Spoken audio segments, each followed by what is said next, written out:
Would you leave the door open? Okay. Do any students have announcements? Club things or things like that? Yes. Thursday from 10 p.m. to 1 a.m. at Myrna's Pizza, there's an all-you-can-eat pizza for $10, and 50% of it goes to the women's club volleyball team. So there's some go get pizza, all-you-can-eat. Mountain Mike's? Yeah, again. Okay. And you can eat pizza all day long? No, just from 10 p.m. to 1 a.m. Oh, 10 p.m. to 1. I thought you said 10 a.m. and I thought. Yes. The operas are starting this Thursday. The what? The opera. The opera. It'll be in person theater. It's Thursday through Sunday. Sunday's a matinee show, so it's in the afternoon. And then next week they're showing too.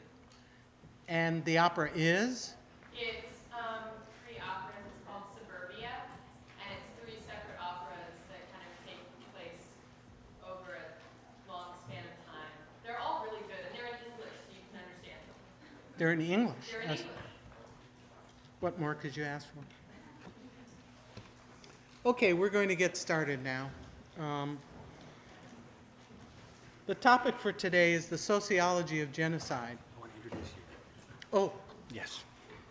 I think it's very important.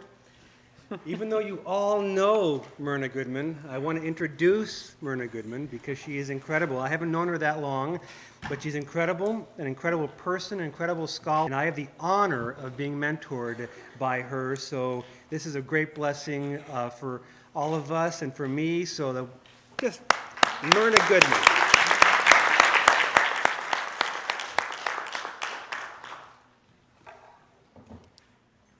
very good, Daniel. You didn't forget a word.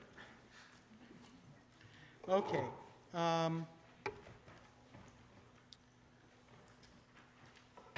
I can hear a buzz. It's not coming from the microphone, but it's over there. Okay.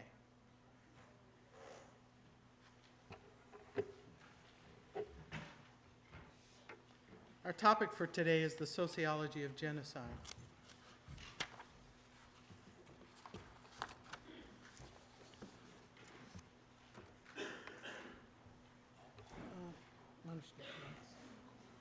Okay. Boy, that'll put you in a mood, won't it? The first thing I'm going to do is just give you a general introduction and then do a historical overview of genocide. You know, it didn't just start with our recent memory of either the Holocaust or Rwanda.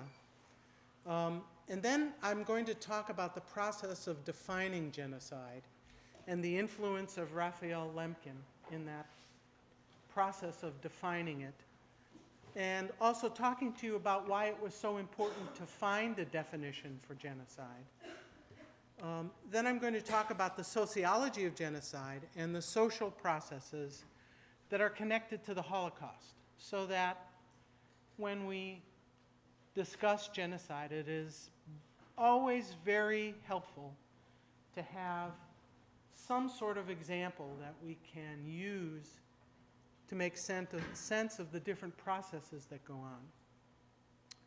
on. And then we're going to see 8 steps in understanding the process of genocide. And then I want to end with some words about what can be done. What can be done in the world that we live in.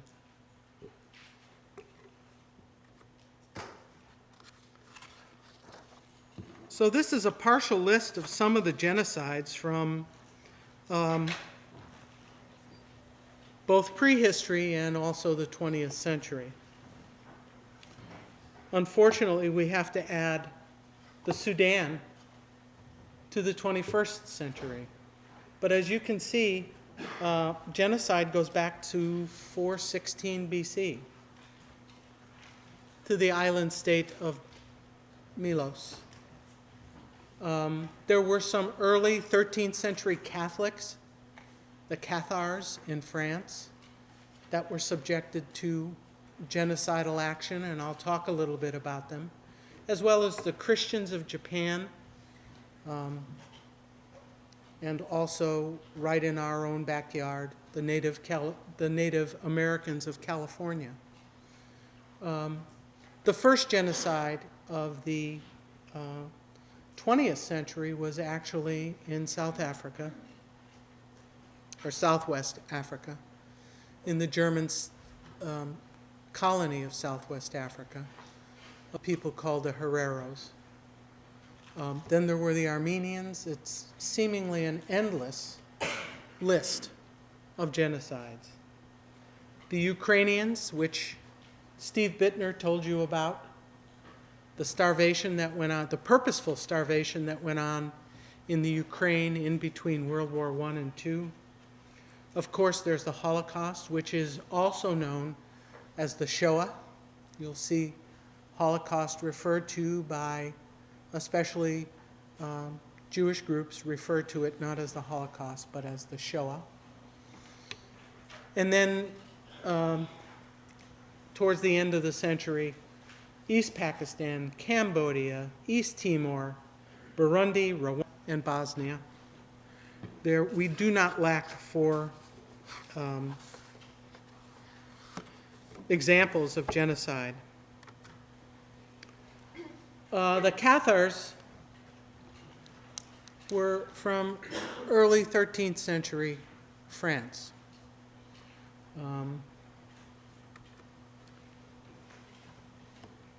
As you can see, the crusade was aimed at them, and they were members of a Christian sect that created their own sacraments. And unlike previous movements that challenged the church or were heretical, Catharism was a large and pops movement centered in the Languedoc region of France. So these people were persecuted and murdered because of their beliefs and the way that their beliefs contradicted the standing church. The Christians of Japan.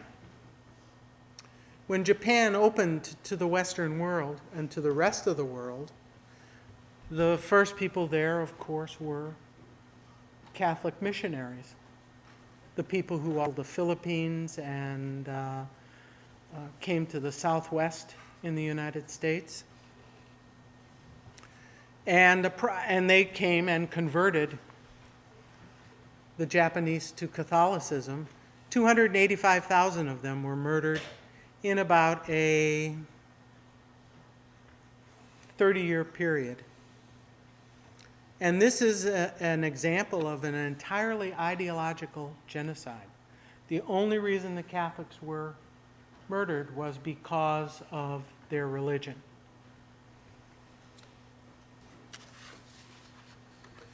Closer to home, we have issues of the genocide of Native Americans. And as you can see, over 150,000 Native Americans lived in California prior to the gold rush in 1849. By 1879, there was an estimated native population of 1,000.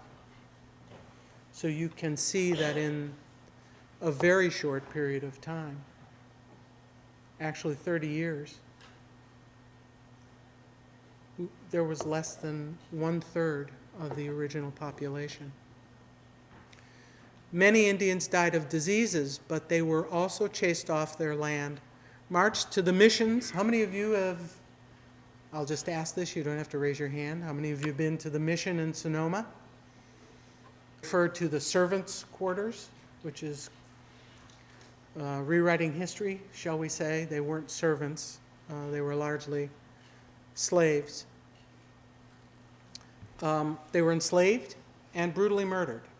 And I mentioned in a couple of my sections, if not all of them, that the government of California awarded you $10 if you brought the scalp of a native to the government in Sacramento. $10 was a lot of money at the midpoint. So we're not without our own culpability in this country.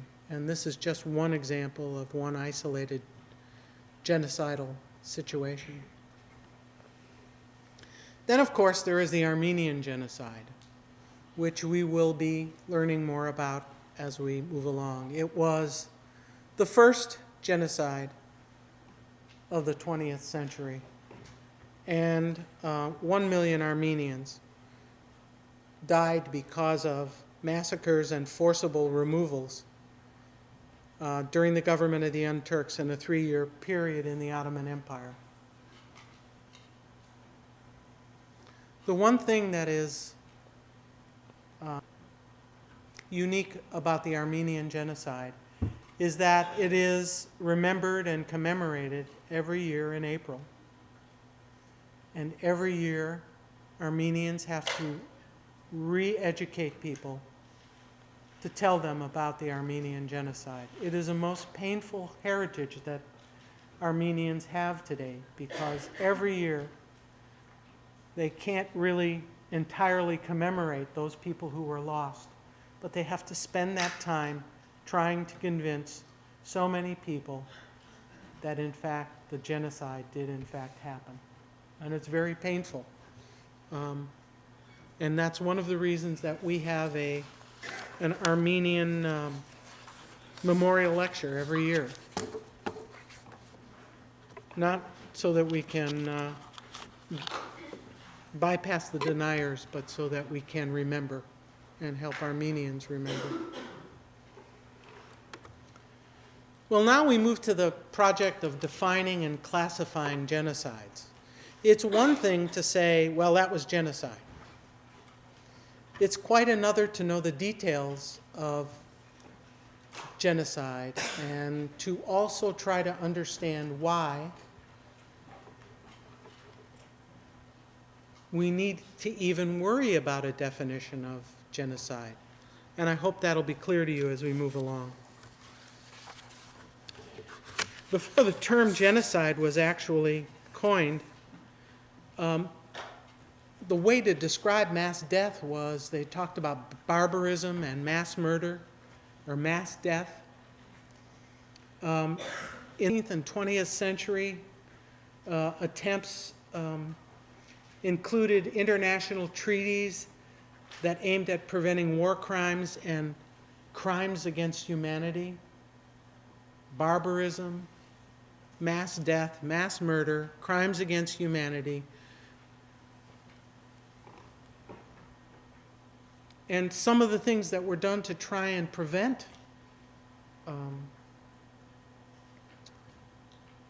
or to understand legally what genocide was. One was the Geneva Conventions, which we hear about now, and those were essentially agreements between the international community about what was fair in war.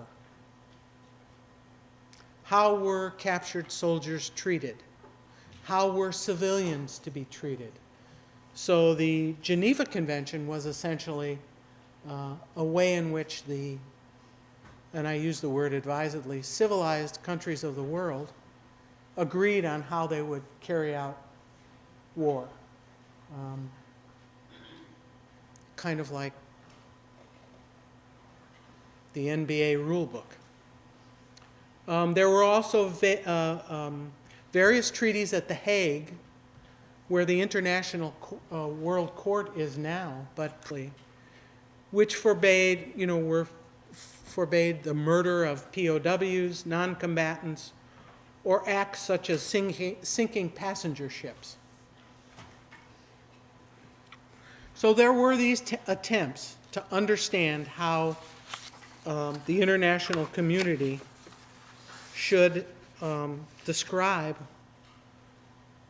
some of the large-scale acts of violence against people. But what is the origin of the term genocide? You will be reading and you will know about Raphael Lemkin, who was a jurist, a lawyer, and he first defined the term, which had come into common usage after World War II. I have some information about Lemkin. He is one of those people that you'll know about in history that remain remarkable and admirable. But the reason that there was a need for a term to describe the deliberate and systematic destruction of the Jews, which was informed by the Armenian experience as well, is because you had to have a legal definition before you could take legal action. And in law, you had to spell out exactly what something was a violation of. The other reason there was this impetus to define genocide was that the total unique way in which the Germans went about murdering people was so abhorrent. It was not like mass murder or barbarism. It was something much more serious. And Lemkin, who was a Polish Jew, who grew up and experienced pogroms, one of the words in your glossaries in your reader, systematic or random attacks against. He watched people he knew murdered by Russian Cossacks, rampaging through where he lived, and in fact several times had to hide from those mobs. He was born in 1901 in eastern Poland. He was the son of a farmer, a Jewish farmer, but his mother was a very educated woman. And she saw to it that he was broadly educated, and so he went to schools and universities in Poland, Germany, and France. And Germans occupied Poland after the start of World War II in September of 1939. He fled Poland and came to the United States. He was unceasing in his pressure to make sure that the world community, now remember this was before the United Nations was formed, that the world community came up with some sort of laws against the kind of behavior that he was seeing. And he, in fact, was the one who framed and came up with the definition of genocide. Genocide, if we break it into its parts, geno comes from the Greek word genos, which means birth, race of a similar kind. So people who were born of a similar background. And side from the French word sida, which means to cut or to kill.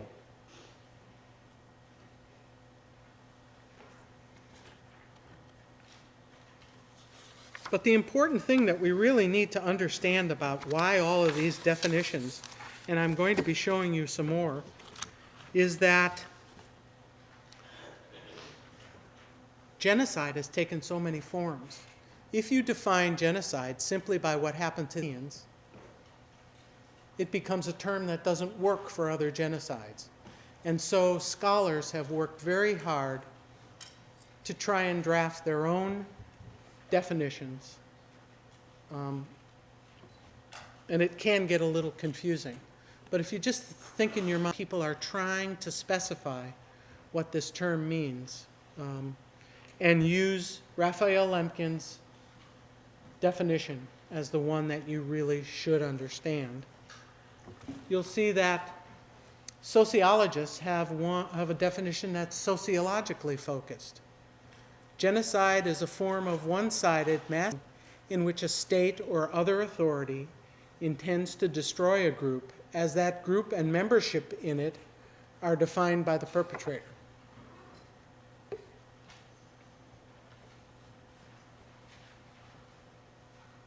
See the elements in there? State-sponsored mass murder with the intent to destroy a group, not in part, but in whole. And that group has been defined not by itself, but by the perpetrator. And if you think about the Holocaust, you can see how that comes to be.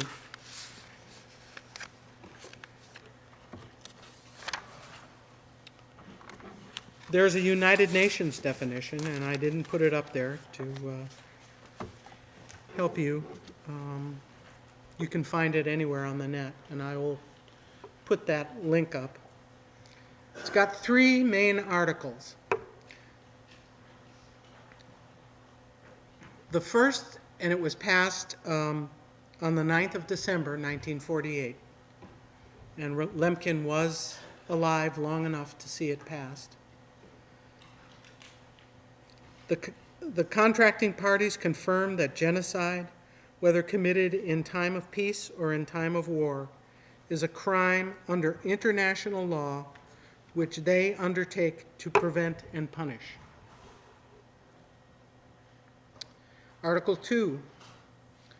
In the present convention, genocide means any of the following acts committed with the intent to destroy, whole or in part, a national, ethnical, racial, or religious group, such as killing members of the group, causing serious bodily or mental harm to members of the group, deliberately inflicting on the group conditions of life calculated to bring about its physical destruction in whole or in part, imposing measures intended to prevent births within the group, forcibly transferring children of the group to another group. And it says in Article 3, the following acts should be punishable: genocide, conspiracy to commit genocide, direct and public incitement to commit genocide, attempting to commit genocide, and complicity in genocide. Now, I don't know how many of you are aware, but the International Court in The Hague has been holding trials and trying people who were responsible in Bosnia for some activities that fall under those definitions.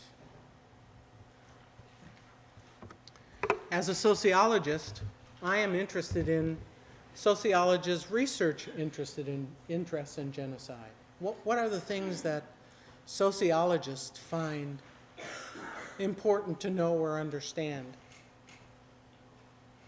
Well, we focus our research to broaden our understanding of the specific details of genocidal acts and events.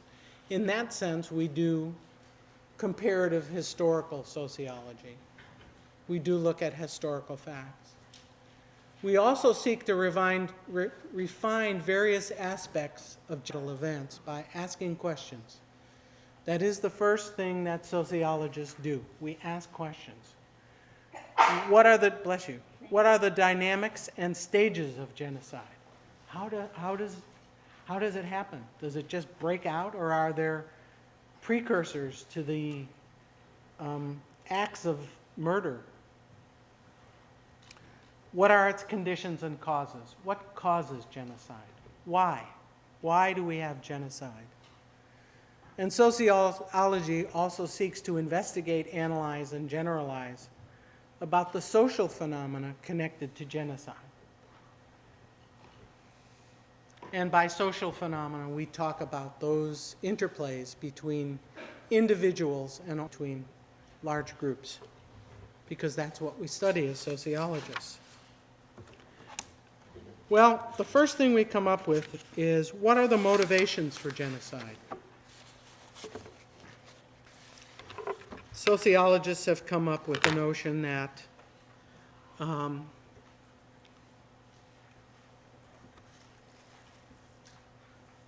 genocide is done to eliminate a real or potential threat. This is perhaps the oldest form of genocide, starting with the development of agriculture and settlement, and this form was very common in antiquity. The second is to terrorize real or potential enemies, to scare the death out of them. This requires large armies and investment in occupation.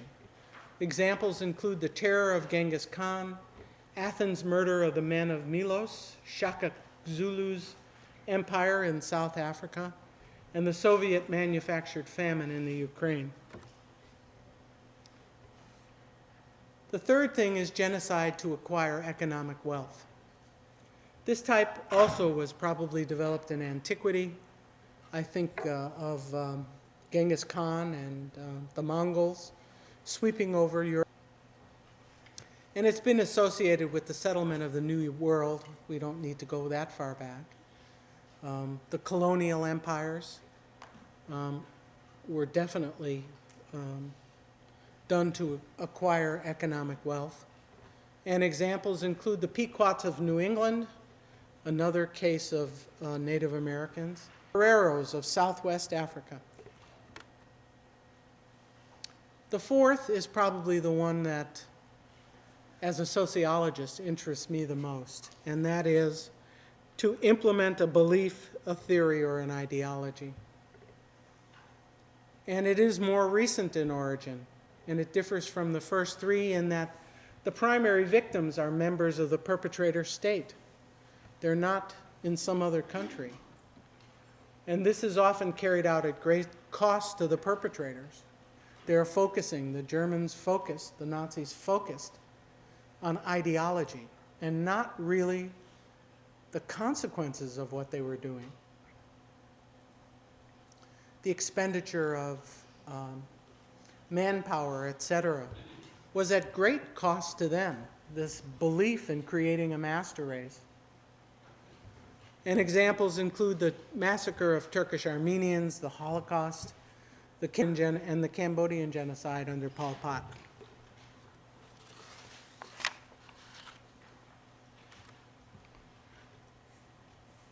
Sociologist Jack Newson Porter, who is also a survivor, using the Holocaust as an ideal type, and by ideal type we mean something that has within it all of the characteristics that we might imagine would be part of a genocide. And he says the components are, in order to have, I guess we should think about genocide, we need to have technology, we need to have an ideology, there has to be a bureaucracy or an organization, and very, very important for us as sociologists, the social disintegration of the victims. Now, what do I mean by disintegration? That means separating people out from society. You've read enough now from Bergen about the Holocaust to know how purposeful that disintegration was when it came to the Jews and also to the Gypsies. Setting people aside, disintegrating them. Well, there's our favorite guy. Ideology. Well, ideology is a belief system. Anything that is a belief system can be described as an ideology. And ideology is used to justify and legitimize discriminatory acts against the victims. So the ideology of anti-Semitism was used. The ideology of the master race was used, just as two examples, and I am using examples from the Holocaust. So perpetrators used ideology to render their victims isolated, powerless, vulnerable, outside the universe of moral obligation. And I'll have more to say about that, but this is, for me, perhaps the most important summary idea that one can think about when one thinks about not only the Holocaust, but genocide. Setting people outside the universe of moral obligation.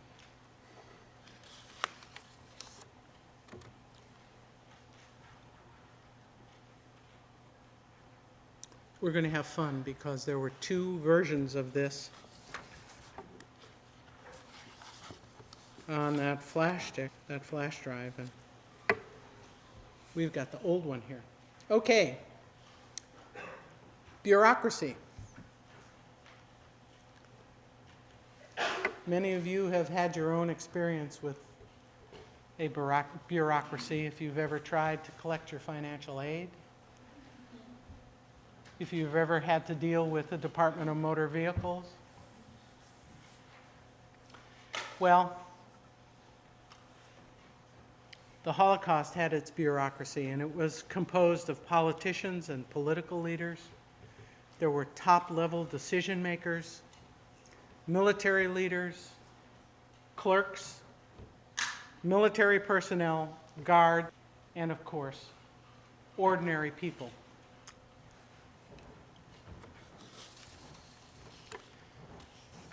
Any genocide has its technology.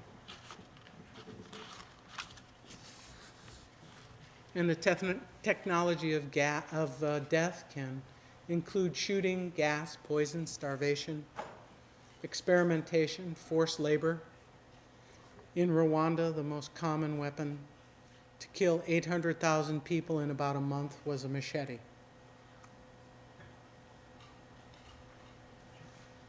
Absolutely, completely brutal, if you think about it. A machete. Which were made in China, by the way, most of them. So let's talk about social disintegration of the victims of the Holocaust. There were 5 stages. First, definition of who was a Jew. Second, Jews were stripped of their livelihoods and their possessions. You've read about this now. 3, Jews were segregated from the larger population, disintegrated. 4, they were isolated from the rest of society in ghettos. And then they were concentrated in places and eventually murdered. At any point along the way, this could have stopped.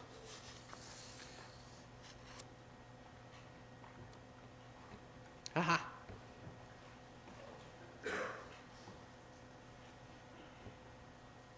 Universe of moral obligation. Those of you who are sociologists or who have taken social theory know who Emil Durkheim was. And he talked about solidarity and moral obligation, and this idea comes from his ideas.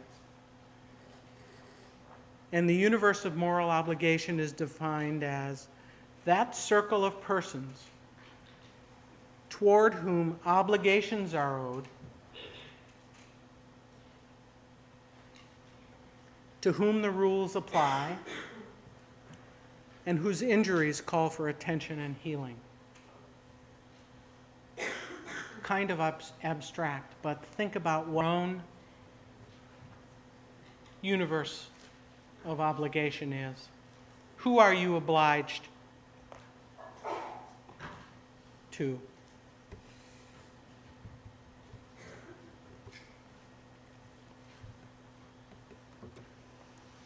Okay, let's talk about social actors and their roles during the Holocaust. They divide into 4 categories. There were victims, perpetrators, rescuers, and bystanders.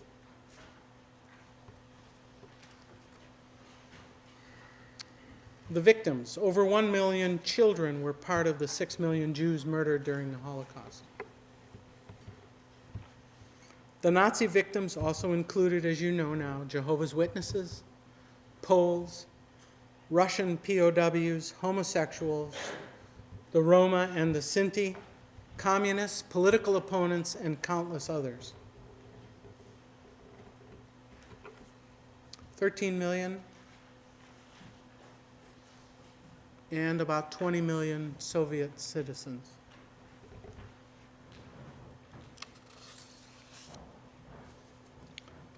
Who were the perpetrators? Well, we have Adolf Hitler, nothing would have happened without him. But as I have been given to tell you, he was the leader, but he was not the supreme perpetrator. Perpetrators actually got their hands dirty, as it were. Himmler in the middle, and someone who was killed rather early in the war, Heydrich. He is the one, if you haven't learned about it yet, who called the Wannsee Conference so that they could, in 1943, what Jews were left to kill, especially the ones in Western Europe. There were the desk murderers, the people who calmly sat at their desks and sent trains to Auschwitz without any notion that they could stop what they were doing. They just went ahead and did it. And they're called desk murderers. I would suggest to you that we probably still have desk murderers at work in the Pentagon. Willing executioners, people who were sent to the east. You can see this man standing on top of a pit, their bodies in it, and the fellows all along, especially the ones on the right-hand side, look as though they're smirking or laughing. I've seen enough pictures of the victims to realize that those smiles may not reflect joy. They may, in fact, reflect a certain kind of discomfort. There's no way for us to know. There were compliant killers. Those of you who are interested in that aspect of the Holocaust might want to read Christopher Burke's Ordinary Men, which is an analysis of the trial of some middle-aged men who formed Battalion 101 that was sent into Poland to round up Jews and do the very thing that you saw those men standing around the pit doing. My own interest in the Holocaust came up against a wall. And I finally said to myself, I can't do this anymore. I cannot think that the world is a place where all of these evil people live. And I read a very short piece in a book. If you're interested, I'll tell you what it was, about Denmark.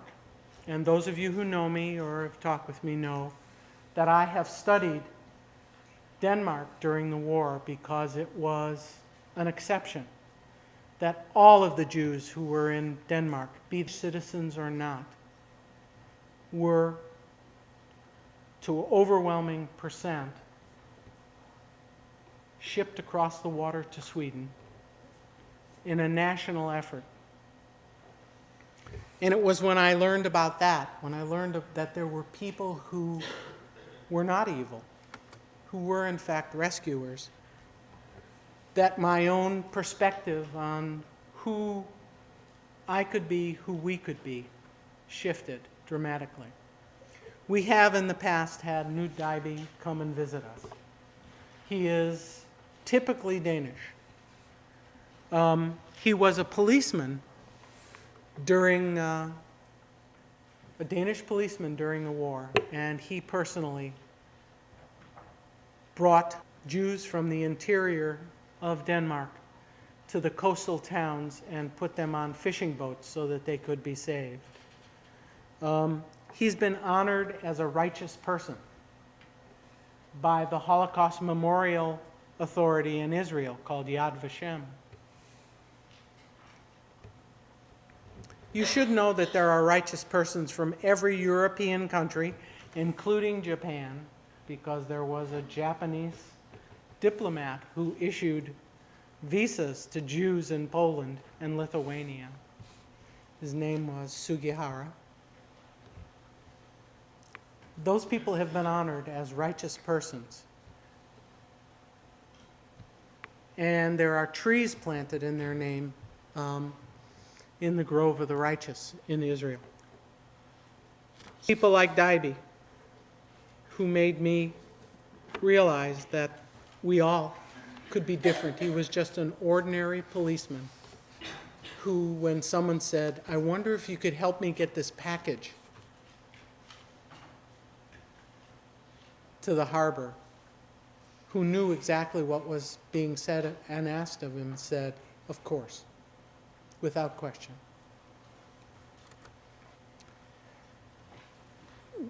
The last category of people to talk about are bystanders. And bystanders were ordinary people who did not act. They complied with the laws, tried to avoid getting involved in doing anything wrong, and most just wanted to get along with their lives. During the Holocaust, the collective world's response toward the murder of millions of people was minimal. So one might say, as a nation, the United States was a bystander nation. Elie Wiesel, who's been in the news of late, has said that he on some level can understand why someone might be a perpetrator. He certainly understands how people became victims. And he says, "I wish there were more rescuers, but am grateful for them. But the people that I despise, the people who it is so hard to forgive, are the bystander. People who could have done something."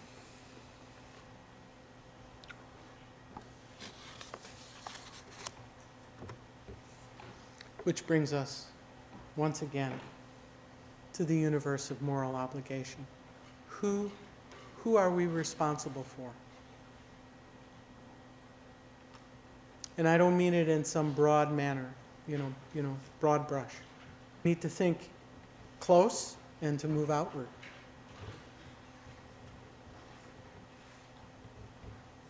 Who do we feel responsible for? Is it just ourselves and our immediate family? Increasingly in our society, that's the case. Our circle of obligation is drawing closer and closer and closer to us.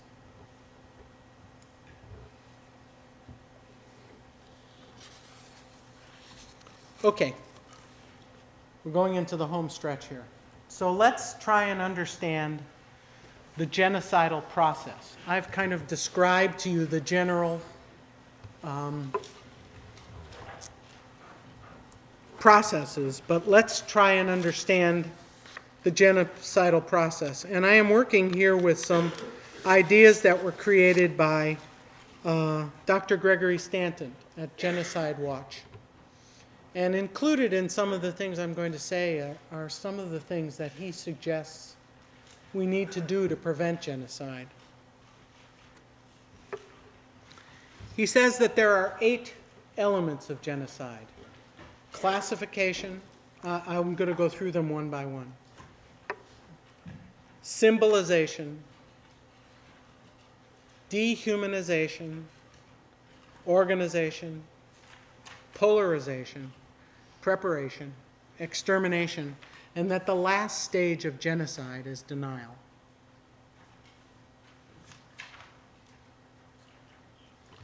So genocide is a process that develops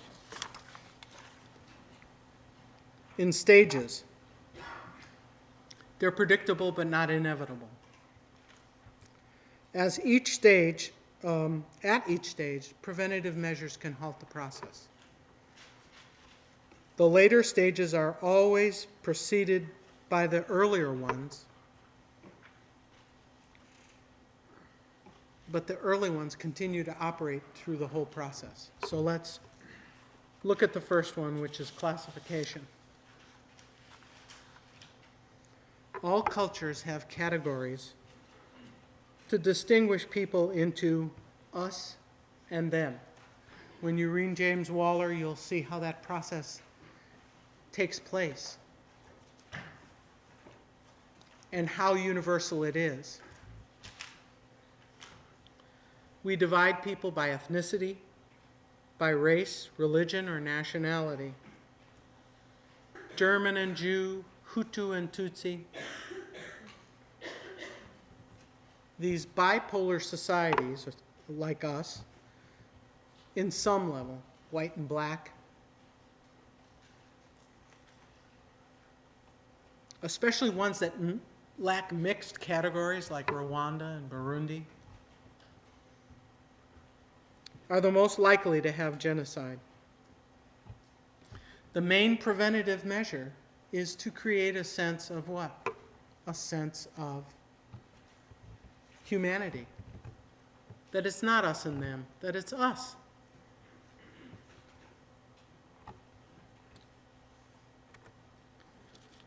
The second step is symbolization. What you see there is it's something that allows people to move about, a movement pass. It's got a big J on it. What do you think that J means? Jew. Those are passports. Big J on it. Did the Germans come up with that? No. The people who came up with the idea of putting a J identifying Jews on a passport were the Swiss. Because lots of Jews were trying to get out of Germany and coming to Switzerland. And they didn't want all of those German Jews mucking up Swiss society. So they said to the Germans, just put a J on their their passport, and we'll know they're Jews and we can turn them away. So you know that we give names that we classify. We call people Jews, we call them gypsies. Classification and symbolization are universally human actions. You'll find that out again when you read Waller. And they do not necessarily result in genocide unless they lead to stage, which is dehumanization. This is a depiction of a Jew on the cover of a book, I think. You can see on the one hand, he is cradling a cutout of the Soviet Union, which leads one to believe he's a communist. On the other hand, he's got gold, which would lead you to believe he's a capitalist. And the German at the bottom is the eternal Jew.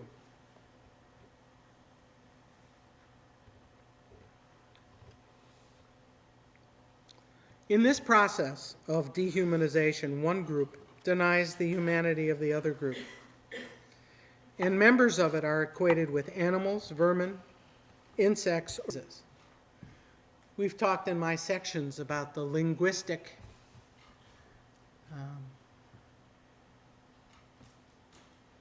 devices that were used by the Nazis, how they talked about extermination. They used a lot of language that covered, but they talked about dirty Jews. They equated Jews with rats and vermin.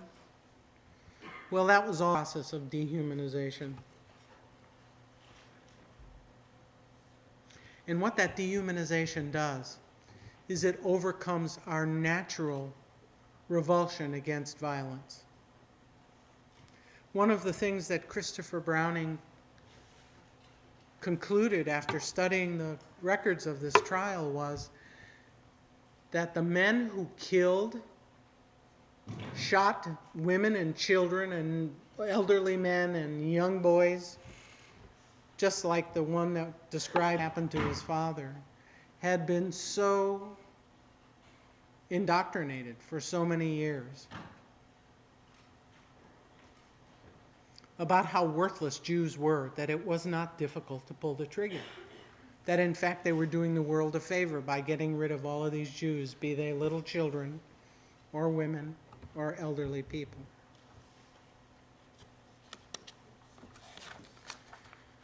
You need organization. Oops. Two great slides missing. In any case, you need organization. Genocide is always organized, usually by the state, though sometimes informally. Okay, and this would have been a slide of a whole bunch of SS. The next step is polarization. And in polarization, extremists drive groups apart.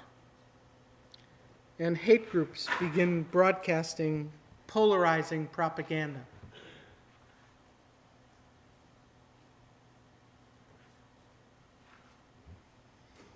You remember the sign that said, "Jews are not wanted here"? That would be an example of that.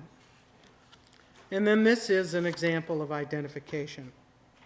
Victims are systematically identified and separated out because of their ethnic or religious identity. This is actually a chart, you can buy the poster at the Holocaust Museum, of all of the various markings that people wore on their clothes, you know.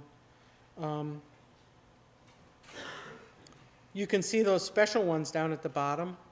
Race defilers. Those were people who had sexual relations with Jews. You can see the pink triangles for the, they even marked homosexual Jews. The habitual criminals wore green. The political prisoners had red, as if to indicate the Soviet Union.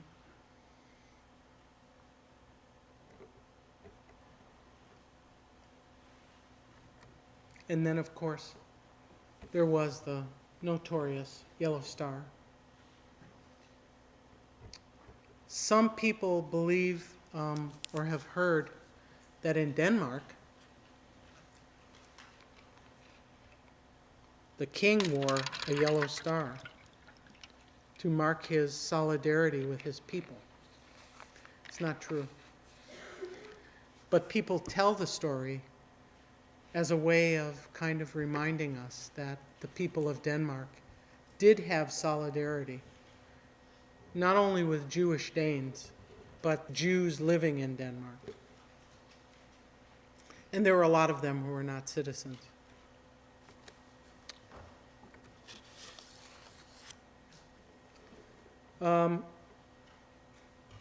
Classifying people. I thought you might find this interesting because of Lucille's association with the Lodz Ghetto. If you Google Lodz Ghetto, you can really get a lot of information about what the ghetto was like, including these images. I almost thought that woman in the black coat on the other side of the street almost looked like, but I guess that was my mind playing games.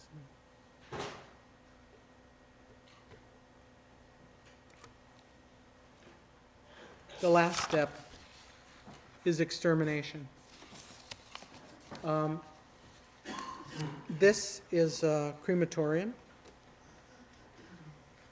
adjacent to the gas chamber in Auschwitz. This is in Auschwitz I, not Birkenau, which was Auschwitz II.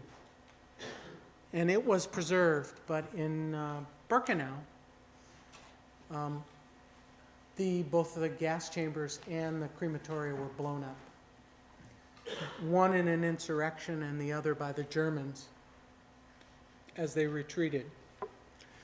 But the last stage is denial.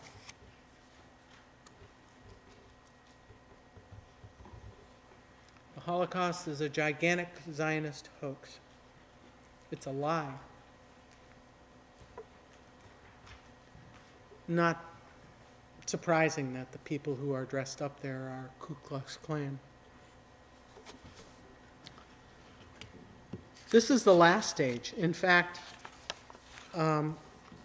towards the end of the genocide, people will dig up the evidence and try and hide it in an attempt to cover up what they had done. They intimidate witnesses. They deny that they have committed any crimes and often blame what happened on the victims. It's happened in almost every Holocaust that we know of in the 20th century. It's especially galling with the Armenian genocide because it is so far distant in history.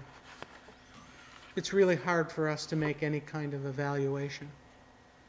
The Holocaust is more difficult for deniers to not appear to be out of their mind, which I believe they are, because there is so much evidence, so much testimony, so many records, so much evidence.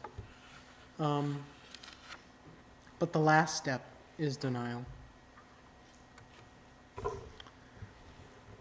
Samantha Powers wrote a book called The Problem from Hell, America and the Side.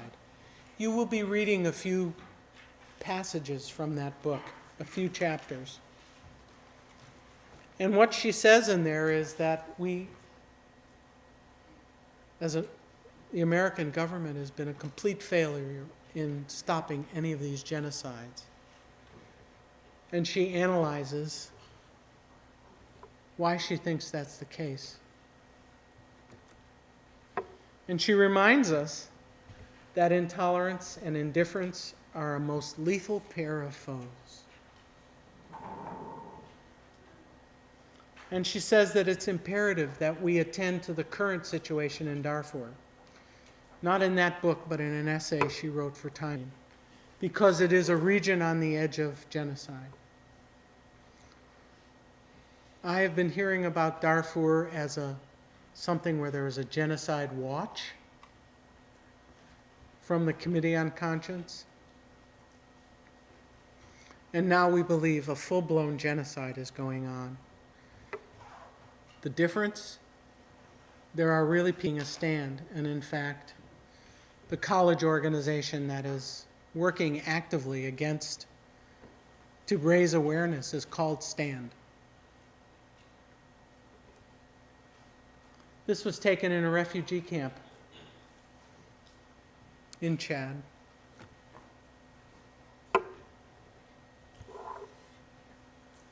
How many of you have seen Hotel Rwanda? That's how many of you found out about it, because it occurred, the genocide in 1994. So you can kind of say, well, I found out about that in a movie. The movie about Darfur and the Sudan is playing now. It hasn't even been written yet. And I found that most interesting. So what can you do? Can you do anything? Is there a call to your conscience? Well, you can go to the United States Holocaust Museum and just put in conscience. You can also go to savedarfur.org. You can get the Human Rights Club at Sonoma State. They're tabling, selling T-shirts. They'll be here when our speaker on Rwanda comes. You can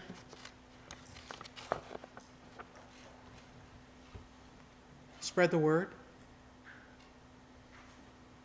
Usually in the fall, I say to my students, you know, when you go home for Thanksgiving, you can ruin everybody's dinner by telling them what's happening in the Sudan.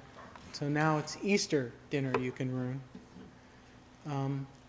I know many of you talk with your parents and tell them about some of the things that we're learning about here. People have very busy lives. And we're not too fond of the mainstream media, which has, to a certain extent, covered this. But we need to do it word of mouth. They're not for us. And we need to think about this. What is our universe of moral obligation?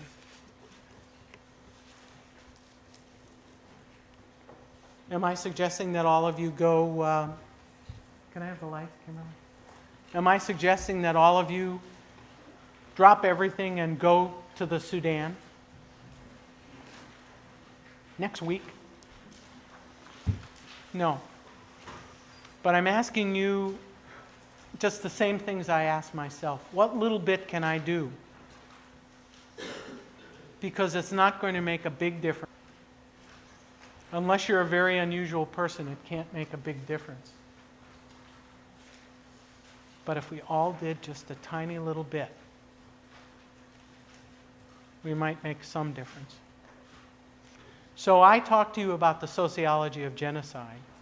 And sure, there are a lot of facts for you to know so that you understand how genocide happens. But for me, the end part is to say, this is your challenge. To do some little bit.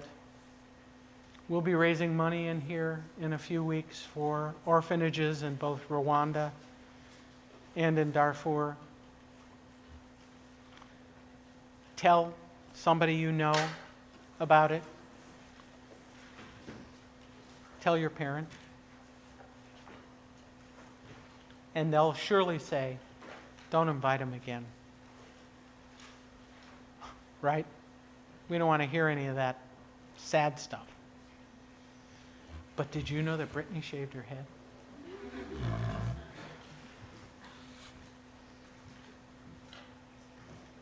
Okay, that's it for today.